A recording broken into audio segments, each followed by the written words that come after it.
उद्योग सिटी मिली है, पाली को भी बहुत राहत मिलेगी। देखिए, निश्चित रूप से जोधपुर का औद्योगिक विकास हो, ये भारतीय जनता पार्टी के जो संकल्प पत्र में, घोषणा पत्र में भी था और हमने चुनाव के समय में भी इस पर कहा था। भारत सरकार ने जब माननीय मोदी जी के आशीर्वाद से देश में 14 जगह ऐसे इंडस्ट्रियल कॉरिडोर बनाने की बात की, तब हम सब ने मिलकर के प्रयास किया कि जोधपुर को भी ये सौगात मिले।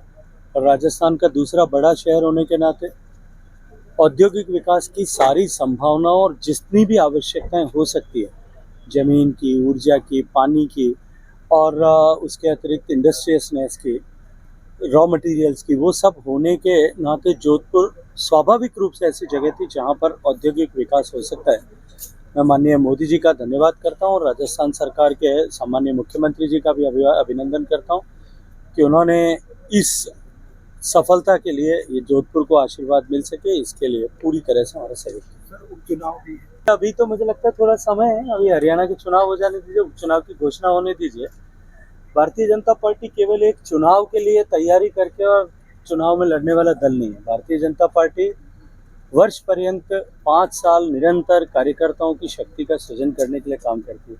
अभी आपने देखा भारतीय जनता पार्टी का सदस्यता अभियान चल रहा है और देश भर में सदस्यता अभियान चल रहा है। सदस्य बनाएंगे, सदस्यों को कार्यकर्ता बनाएंगे, कार्यकर्ताओं को नेता बनाएंगे और इस प्रक्रिया में चुनाव आते रहेंगे, जाते रहेंगे, चुनावों का काम भी साथ साथ में चलता रहेगा। आप मेघालय के दौरे पर रहे, पर्यटन को हर तरह से बढ़ावा देने का प्रयास कर रहे हैं और राजस्थान में भी हर प्रयास रह रहे हैं। भारत में पर्यटन की असीम संभावनाएं हैं। आज भी दुनिया के देशों में भारत पर्यटन का एक बड़ा केंद्र भी है और आने वाले समय में जिस तरह से भारत के प्रति आकर्षण सारी दुनिया का बढ़ रहा है, माननीय मोदी जी के नेतृत्व में जिस तरह से भारत विकसित हो रहा है, निश्चित रूप से पूरी दुनिया भारत की तरफ कौतूहल की दृष्टि से देख रही है। दूसरी तरफ सम्मानीय प्रधानमंत्री जी की नीतियों के चलते हुए जिस तरह से भारत में मध्यम वर्ग बढ़ा है, 25 करोड़ लोग गरीबी की रेखा से बाहर निकल पाए।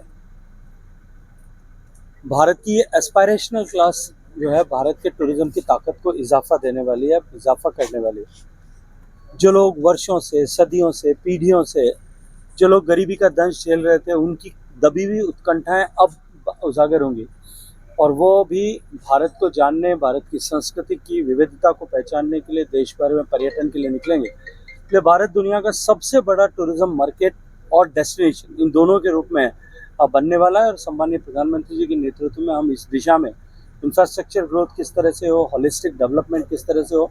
हमने अभी एक चैलेंज फ्लोट किया है जिसमें देश भर के लोगों से हमने अपील की है कि वो अपने अनुकूल, अपने अनुरूप जो बेस्ट टूरिस्ट डेस्टिनेशन जिसको वो मानते हैं, अपने क्षेत्र का या देश का कोई भी, उस पर वो वोट करें और जो हाईएस्ट वोट्स जिन डेस्टिनेशंस को मिलेंगे उनको हम होलिस्टिक तरीके से प्रधानमंत्री जी के नेतृत्व में डेवलप करेंगे ताकि आने वाले समय में वो वर्ल्ड क्लास टूरिस्ट डेस्टिनेशन बन सके। उदय